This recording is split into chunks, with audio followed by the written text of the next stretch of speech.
Baik, selamat siang anak-anak semua. Siap, Bu.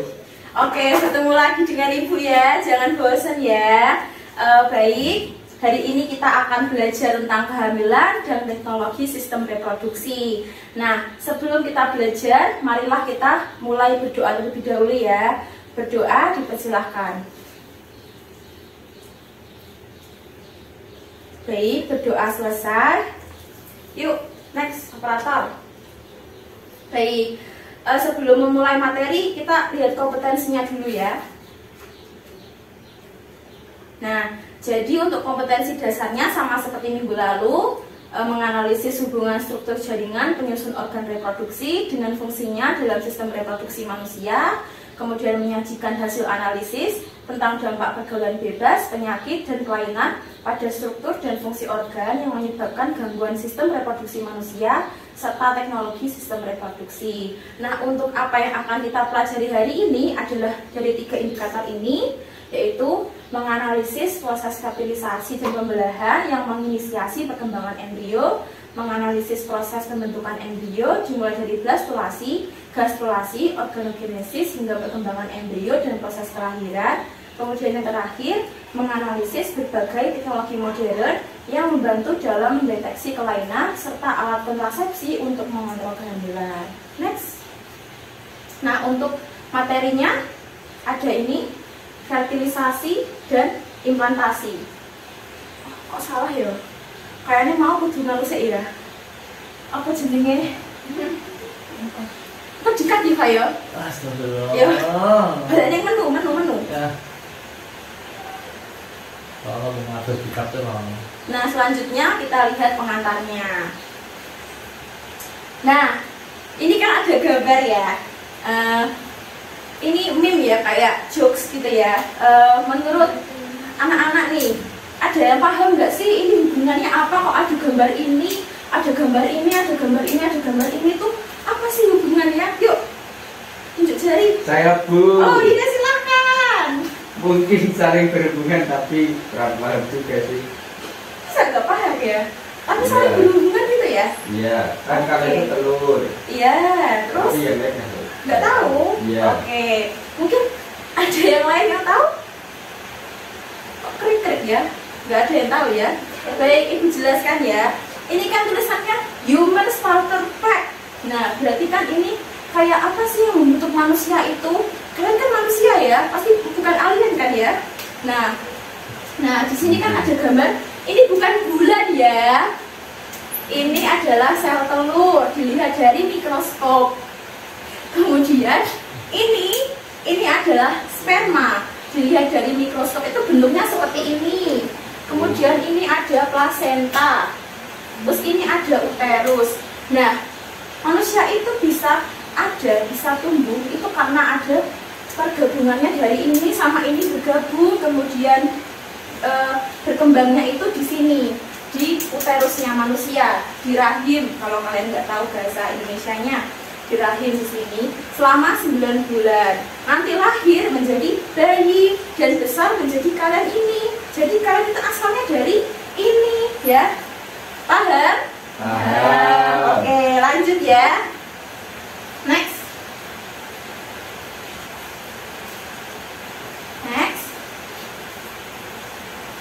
Nah, untuk materinya,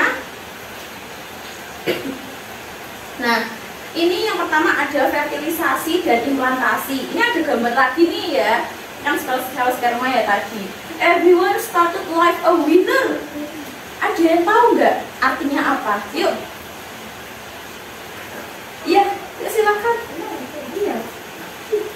Ada yang tahu nggak? Ya, silakan Anida. Ayo, apa artinya?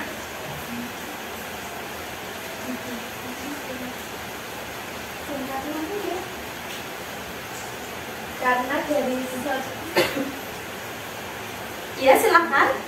karena dari sekian juta sperma yang masuk hanya ada satu saja yang dapat membuang satu. Iya, betul sekali ya. Jadi sebenarnya kalian tuh hidup ini sudah termasuk sebagai pemenang loh ya.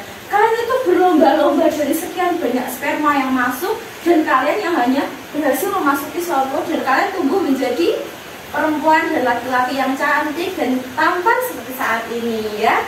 Oke, lanjut. Oke, lanjut ada proses fertilisasi. Nah, sebelum bayi atau embrio itu ada di perut ibu, itu kan harus ada proses fertilisasi dulu.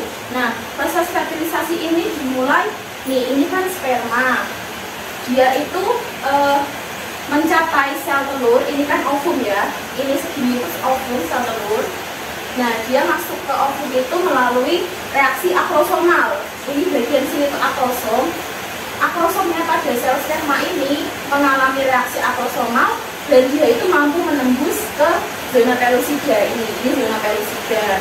Nah, setelah si sperma itu berhasil masuk, kemudian bagian ovum yang bagian ini dia itu melepaskan enzim-enzim cortical granule.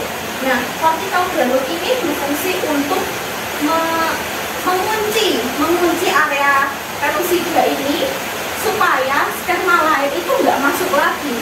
Jadi makanya kalian disebut pemenang karena hanya satu sperma yang berhasil membuahi ovum. Jadi yang masuk itu cuma satu tok, nggak dua ya. Oke, untuk selanjutnya next. Nah, selanjutnya ini ada perkembangan atau cleavage. Nah, dari sini kita lihat kan, dari unfertilized ovumnya keluar, kemudian dia dibuahi oleh sperma yang bagian ini, kemudian dia membelah menjadi zigot. Zigot ini asal mulanya manusia itu dari zigot ini. Kemudian pembelahan pertama, first mitotic division, kemudian dia membelah lagi menjadi dua sel. Ini kan terlihat ya, terbelah menjadi dua. Kemudian dia membelah lagi menjadi bentuk morula. Morula itu sudah 16 sel ini. Kemudian dia membelah lagi menjadi blastosis awal. Blastosis awal itu sudah lebih dari 16 sel. Kemudian menuju ke blastosis. Di sini dia itu selnya sudah lebih dari 100. Nah, ini kan ada lubang. Ini yang disebut sebagai blastosol. Kemudian nanti dia akan menempel ke dinding endometrium pada selang waktu 6 hari setelah fertilisasi. Baik, sebelum melanjutkan ke materi berikutnya, adakah yang masih belum paham tentang urutannya atau ada yang mau bertanya? Silahkan. Oh iya, silahkan, Taufik. Apa yang terjadi jika dalam perjalanannya juga tertangkap di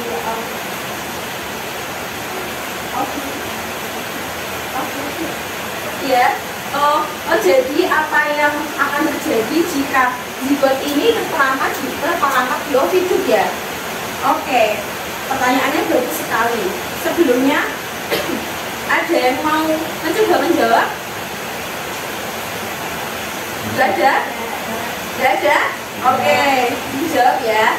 Jadi kalau misal si zigot ini dia kan sudah dibuahi sperma.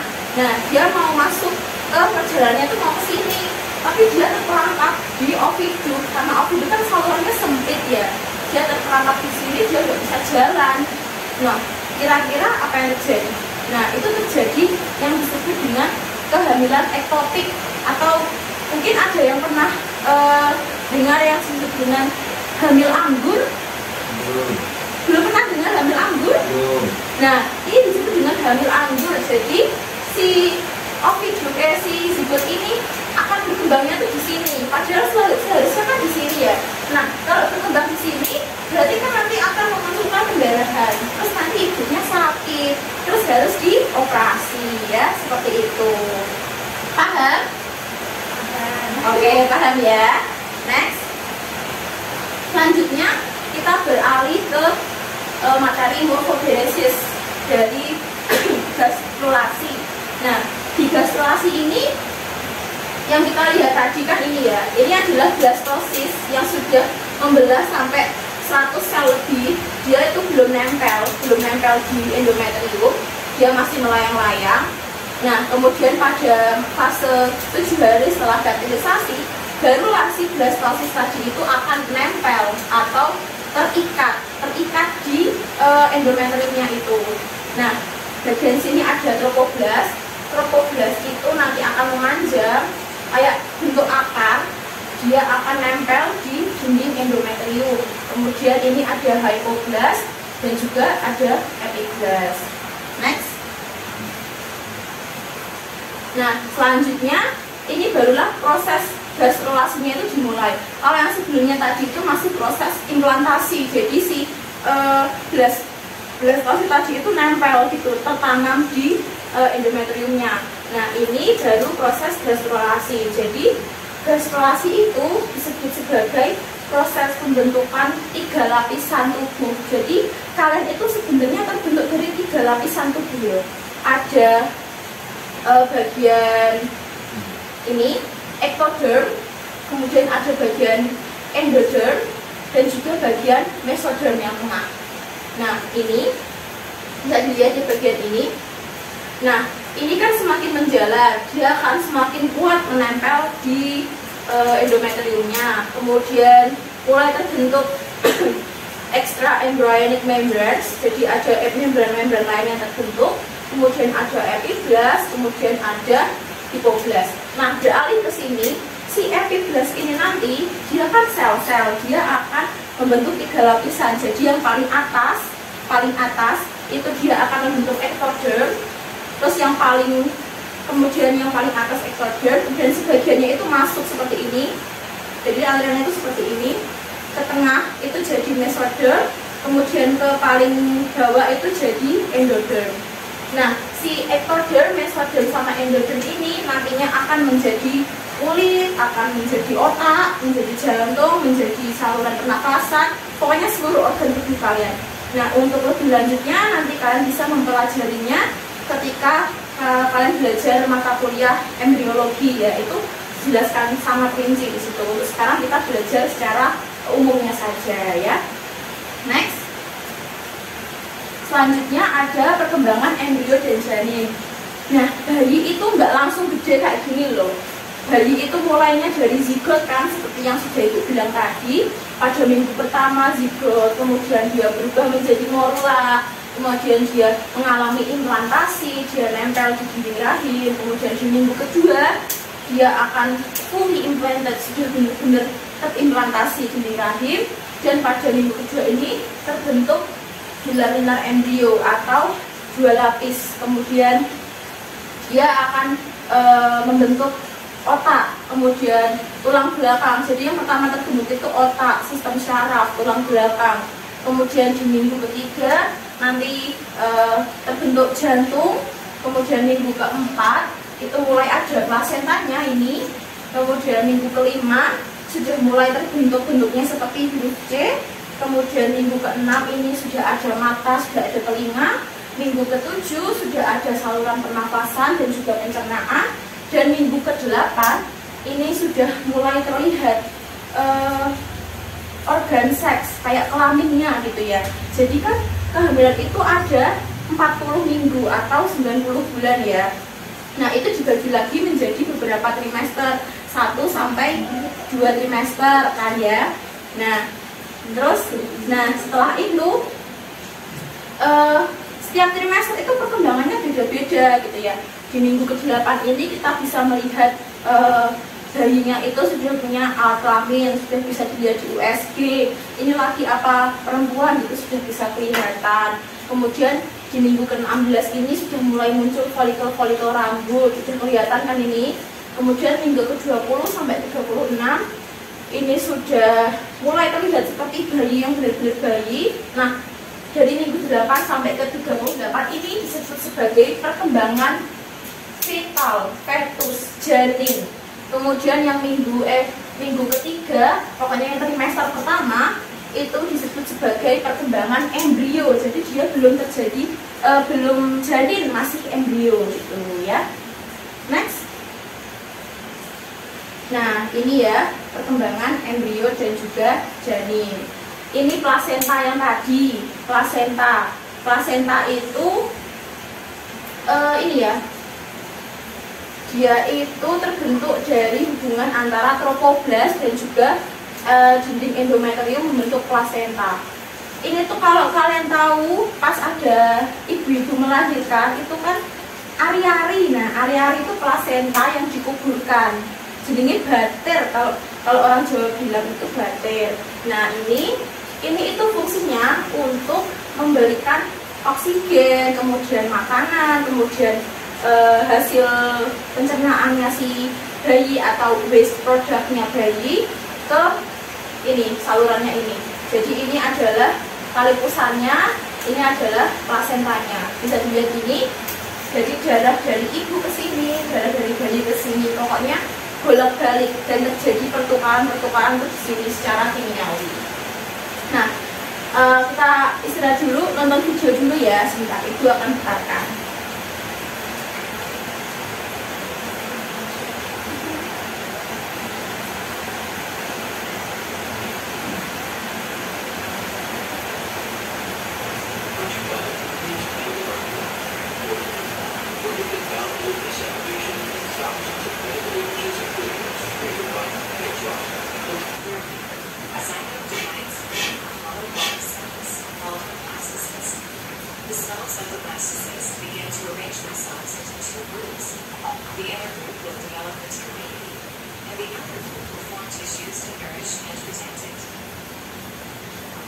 During week 4, the blastocyst moves into the uterus, where it patches out its outer layer.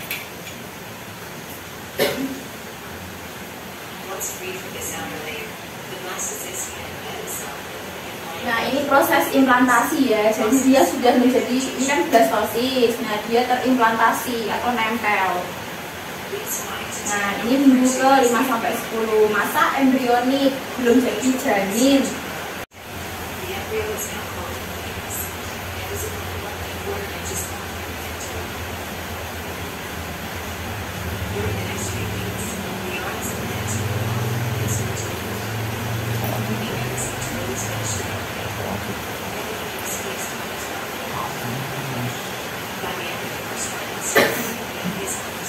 Nah, ini akhir trimester pertama.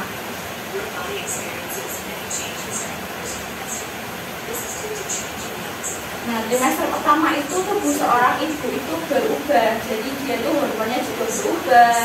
Mulai dari menstruasinya berhenti, kan ada bayinya, kan jadi dia nggak bisa menstruasi. Kemudian morning sickness atau muntah-muntah, mual-mual gitu, biasanya pada trimester pertama.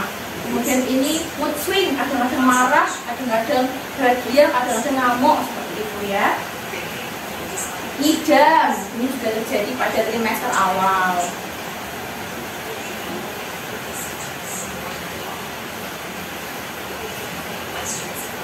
Ya.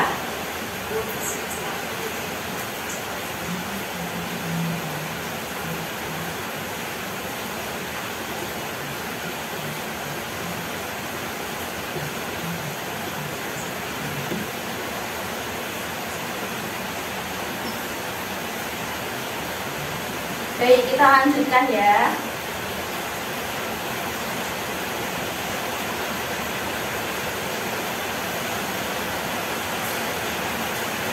Nah, selanjutnya adalah proses persalinan. Karena tadi kita sudah membahas bayi, kembangannya si embrio sama si janin. Nah, ini ada proses melahirkan. Ini ada 3 proses ya secara umumnya, secara garis besarnya. Yang pertama itu dilatasi atau pelebaran serviks. Nah, sebelum terjadi pelebaran serviks itu ibu itu sudah merasakan kontraksi. Nah, kontraksinya itu kontraksi rahim ini. Kontraksi ini dipicu oleh adanya hormon oksitosin. Nah, oksitosin ini memicu hormon supaya uterusnya itu kayak mendorong bayinya buat keluar gitu. Tapi si ibu itu belum boleh mendorong karena nanti kehabisan energi. Nah, jadi untuk mendorong bayi keluar itu harus menunggu dilatasi si serviks ini. Ada istilah kalau bahasa Indonesianya itu bukaan 1 sampai bukaan 10. Nah, bukaan 1 itu maksudnya jika diukur menggunakan jari itu sudah melebar sebanyak 1 cm. Nah, kalau sudah sampai bukaan 10 itu kan 10 cm. Nah itu baru si ibu itu boleh mendorong kayak nge-push bayinya buat keluar. Nah barulah kita masuk ke ini ya, mohon maaf, ke yang kedua atau keluarnya si bayi. Jadi bayi itu keluarnya dari kepala dulu.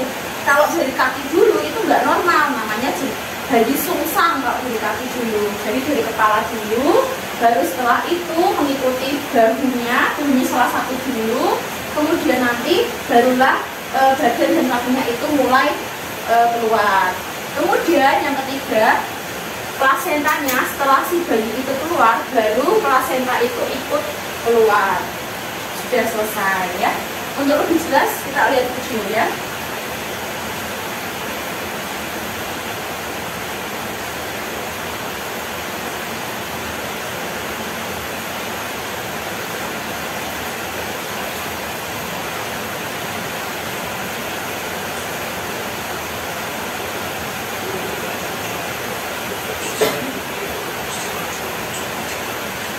Ya, kelahiran. Nah, dimulai dari si cervixnya ini, kepala bayi itu mendorong menuju ke bawah. Nah, ini mulai merasakan kontraksi. Nah, karena si uterusnya itu mendorong bayinya keluar. Nah, kemudian biasanya juga ada kayak ini. Apa ya namanya, mukus lendir berwarna coklat keluar. Karena mukus itu adalah yang menutupi cervix. Kemudian air ketuban pecah, itu juga tanda-tanda mau melahirkan.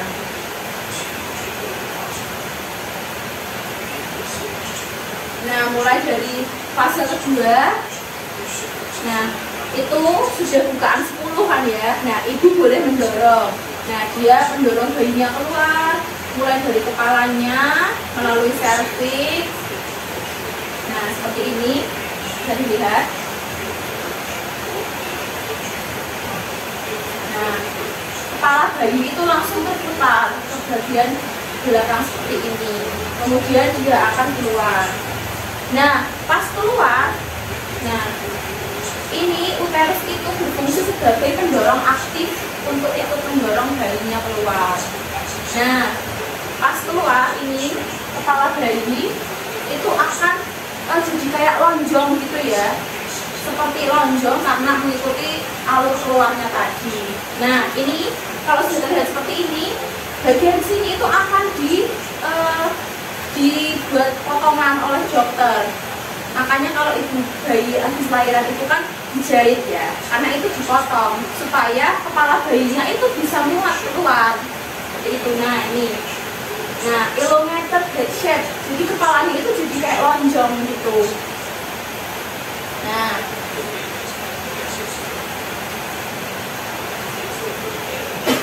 dia akan diputar secara otomatis, kemudian keluar perlahan-lahan dari bahunya, bahu sebelah kanan dulu atau kiri, kemudian baru yang satunya dibantu sama dokter ya. Kemudian nanti seterusnya itu akan mengikuti. Nah gampang. Kemudian barulah nanti plasentanya itu ikut. Nah ini dipotong dulu tali pusarnya. Nah ini keluarnya si plasenta ya.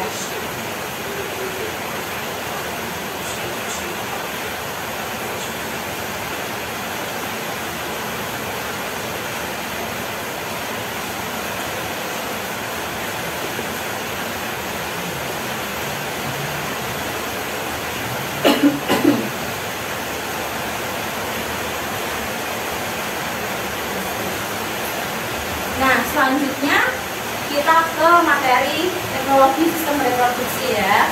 Nah yang pertama itu adalah kontrasepsi. Nah ini ada yang disebut dengan IUD. Biasanya ibu-ibu yang pakai ya, ibu-ibu yang mau keluarga berencana itu pakai IUD.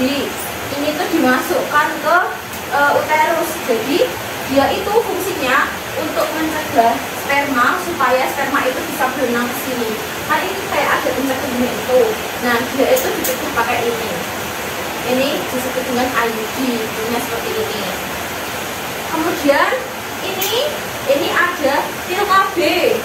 pil KB itu untuk hormonal ya, biasanya ibu-ibu untuk mencegah apa ya, ovulasi seperti itu. Nah ini bulanan, diminum dari yang hijau itu, terus 21 kali, 21 hari, 1 kali dalam sehari. Kemudian nanti pas sampai sini dia berhenti minumnya, kemudian melanjutkan lagi minum setelah 7 hari. Nah seperti itu. Kemudian yang selanjutnya ini bukan permen ya, ini disebut sebagai kondom. Nah ini biasanya dipakai oleh laki-laki kalau mau hubungan seksual itu pakai kondom. Jadi itu mencegah untuk spermanya itu bocor pada saat ejakulasi. Jadi sperma itu tidak akan masuk ke rahim, ke sini, ke uterus. Jadi mencegah terjadinya hamil. Nah selanjutnya, maaf lagi. Nah ini selanjutnya ada teknologi sistem reproduksi lainnya. Ada in vitro fertilization, apa yang disebut sebagai bayi tabung ya. Ini biasanya dipakai oleh pasangan-pasangan suami istri yang pengen punya anak tapi tidak bisa melakukannya secara natural atau secara hubungan seksual biasa. Jadi mereka menggunakan bayi tabung ini. Bayi tabung ini jadi itu pembuahannya biasanya kan kalau natural terjadi di dalam perut ibu, tapi kalau bayi tabung itu terjadinya di luar, di laboratorium. Jadi awalnya itu adalah stimulasi hormon ovarium dulu supaya ovarium itu bisa mengeluarkan sel telur, kemudian sel telurnya itu diambil, dipanen, kemudian persiapan spermanya si ayah, kemudian dibuahkan atau difertilisasikan di laboratorium seperti ini. Jadi di luar. Nah kalau sudah difertilisasikan itu dikembangkan dulu sampai membentuk menjadi blastosis, kemudian disuntikkan lagi ke dalam perut ibu dan menumbuh yang disebut dengan implantasi.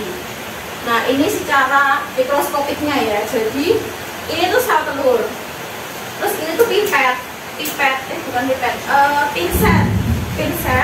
terus ini adalah jarum yang berisi sperma. Jadi dia disuntikkan ke sini.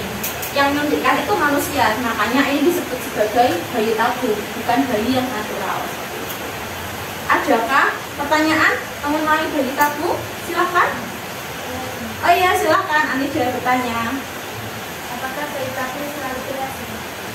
Kalau ditanya apakah bayi tabung selalu berhasil, itu peluangnya 50%. Jadi ada yang berhasil, ada yang tidak berhasil. Nah, kenapa tidak berhasil? Tidak berhasil itu kemungkinan karena bayinya atau si embrionya ini memiliki kromosom yang abnormal atau tidak normal. Jadi ketika dia disuntikkan ke perut ibu, itu secara otomatis tubuh sistem dalamnya ibu itu akan menolak bayi tersebut, menolak embrio tersebut, dan akhirnya gugur, nggak jadi kan ya. Terus ada lagi resiko lainnya. Misalnya yang disuntikkan ini lebih dari 1 embrio, kan jadinya yang berkembang di perut ibu itu ada banyak bayi, bisa sampai 4, bisa sampai 3, bisa sampai 5. Nah itu akan menyebabkan tingginya resiko keguguran atau bayi lahir itu belum waktunya. Jadi misal baru 38 atau baru 36 minggu sudah lahir, itu kan jadi kayak prematur bayinya. Nah itu beberapa resiko dan masalah pada bayi tabung. Next. Nah selanjutnya ini ada amniocentesis sama USG.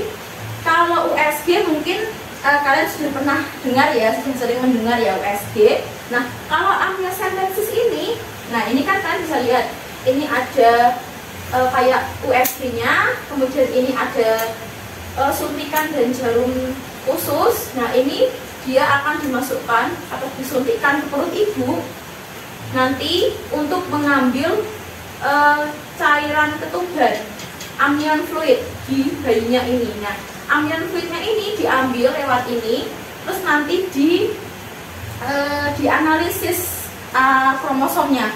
Kalau bayinya itu lahir pas dikandung ini memiliki kelainan kromosom, misal kayak dia ternyata punya sindrom Turner dia punya sindrom apa gitu yang membuat bayinya itu menjadi berkebutuhan khusus. Nah itu nanti dokter akan berkonsultasi dengan si ibu, kira-kira anaknya mau dilahirkan apa digugurkan saja, seperti itu. Jadi kan si ibu itu bisa tahu kalau resikonya dilahirkan itu seperti apa, kalau resikonya tidak dilahirkan itu seperti apa. Nah, kemudian yang kedua ini ada USG. USG ini untuk melihat apakah bayinya itu bergerak atau tidak, bayinya itu sehat atau tidak, posisinya itu seperti apa, apakah sungsang, kepalanya di atas, kakinya di bawah, atau malah dia terlilit plasenta, atau dia itu laki-laki atau perempuan, itu bisa melalui USG.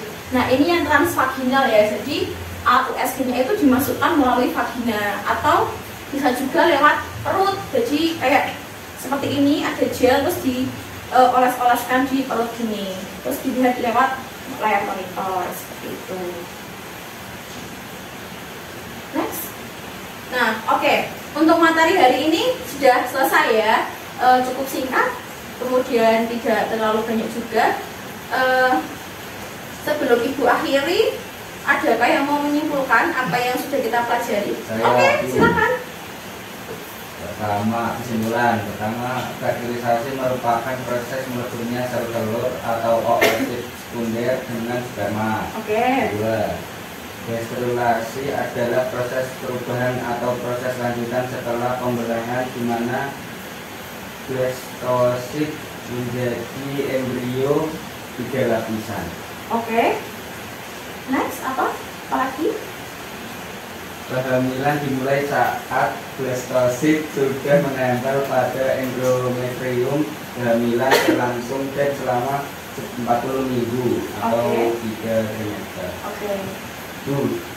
Ini teman saya mau lanjutkan. Silahkan. Proses persalinan dibagi menjadi 3 tahap, yaitu dilatasi, ekspunsi, dan selanjutnya pembentak. Teknologi sistem reproduksi ada di macam-macam. Contohnya adalah G1, OSG, dan amniocentesis. Sudah selesai. Jadi kesimpulannya seperti itu ya, lengkap sekali ya dari teman kalian. Ada bermacam-macam tadi, mulai dari fertilisasi itu seperti apa, kemudian proses implantasi, kemudian bayi tabung juga dijelaskan, banyak sekali ya. Hari ini sudah selesai. Ibu mau memberikan kabar gembira untuk kita semua. Minggu depan kita ulangan harian ya. Ayo, gimana? Mau kan ya minggu depan ulangan harian? Tidak. Harus mau dong ya, materinya sudah selesai, jadi harus mau ulangan harian. Nanti ulangan hariannya itu tertulis sama lisan ya, tertulis sama lisan. Tertulis saja Bu.